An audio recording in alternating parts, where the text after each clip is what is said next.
Okay, Austria's Elias Erber in the blue corner against Team France's Ugo Anton Vidal in the red. Erber most likely wants this fight on the canvas, whereas Vidal, I would wager, wants to keep it standing.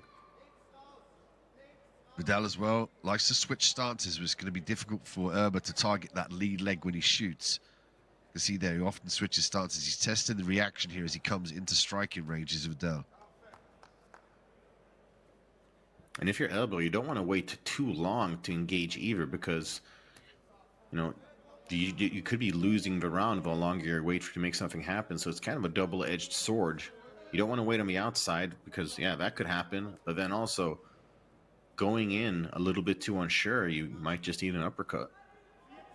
Yeah, Erber's going to be, calm and collected and cautious when he comes in, but he's the only world champion in the finals here in the Europeans. So that speaks to his accreditation, and we're seeing that here. Cautiously changes levels. In now with the pressure, he'll drive forward, use all his weight at that top side of the shoulder, and he'll start to attack the legs here.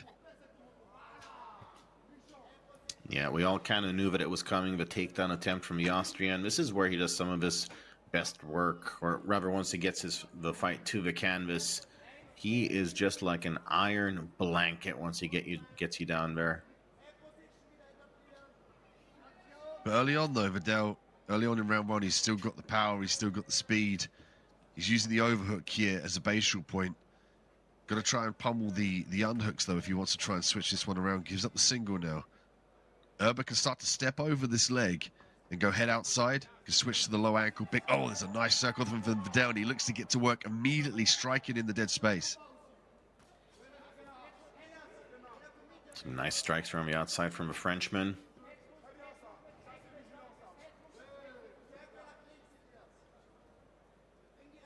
And definitely a bit of a confidence booster from Vidal, managing to withstand the takedown defense of Elias Erber. The only but just as I said, that commentator's curse, he gets taken down by Erber.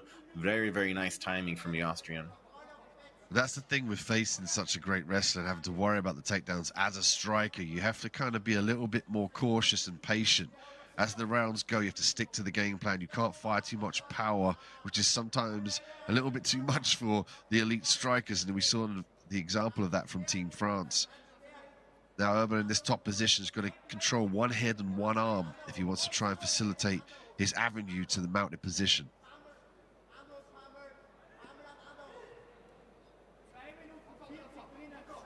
We all know that Erber can do some great damage from top position. So far stuck in the half guard. Final 10 seconds. Let's see if he just lets loose with a ground and pound. Looks like he might. Yeah, big shots there from the Austrian.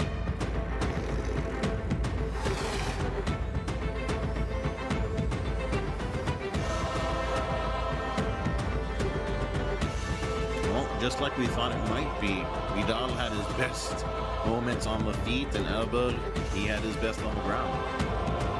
Erber was patient though with his takedown. Early on was looking for the left hook, keep the hands nice and tight to avoid the power, but there was a lovely double leg, straight in between the leg with the lead foot here. Erber in the top position, using the ground pound for good measure. There was a kick off the hips briefly from Vidal, you saw there to gain some distance at the end of the round.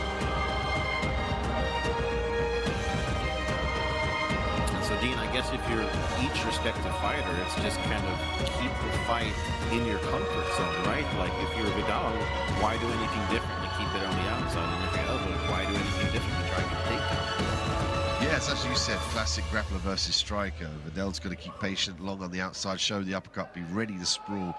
Erber's going to keep the hands up nice and tight, use the combinations to close the distance and get his hands on Vidal and drag it down to the canvas. All about who can implement their strength. There's a takedown attempt from the Austrian. Can he get it? Whoa! Some acrobatics there. A nice Uchimata counter from Vidal, but recognized from Erber as he cartwheels back to his feet, now shoots in. Looking like he's going to try and attack the double here. Gets it in the top position. Now has that butterfly hook, so he can start to try and sweep off to his right side if he clasps the hold of the arm. Looking to stuff the head. Says to me that he's going to try and get back to his feet here. Erber laces the legs, and he's going to drag Vidal away from the cage here and start to walk into the mounted position. Vidal's got to be careful about giving up his back foot. Try spinning out of it. Oh, much like a Limp Bizkit hit, he keeps on rolling. Oh, there's the mount though. Team Austria. This is definitive. He's got 1:50 left to work here in round 2.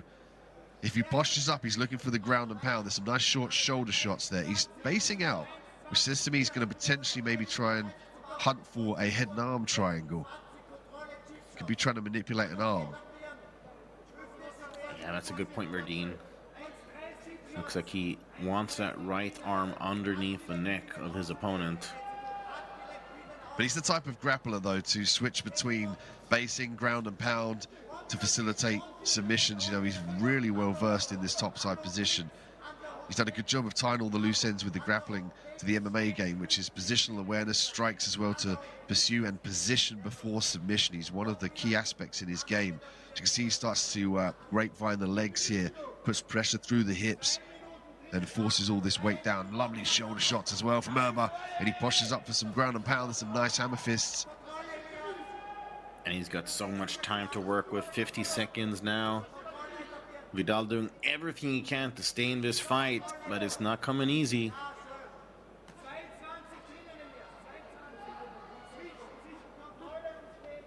And just generally great positioning by Erber as well. Not getting up too high and risking letting his opponents slip out the back door. He's just great positioning, and those shoulder strikes, I'm really liking those. Vidal here going to use the hip escape. He's got a frame on one side of the hip and start to try and clasp a hold of the half guard. The whole time he gives this mount up, there's more definitive strikes here from Erber in this top position. Referee close to being stopped here. Referee jumps in. Elias Erber gets the victory and is the featherweight European champion here in Belgrade, Serbia. How about those acrobatics to cap things off with an exclamation point? Elias Erber, he went all decisions getting here, but ground and pounded his opponent out to get the gold. Great positional awareness as well. You saw him base out. He was testing potentially the head and arm triangle. You know, used the hammer fist as well for a different angle. I think the key there was for him to maintain that top position and threat with the ground and pound tactics and adherence to the game plan, as we spoke about, a classic striker versus grappler, and the grappler got it down to the canvas for the win. And we have a winner by technical knockout in blue corner, Elias Erber, Austria. Elias Erber, the 2024 IMAF European Championship. He will bring the gold back to Austria. 65.8 kilograms. Looking back at the replay here.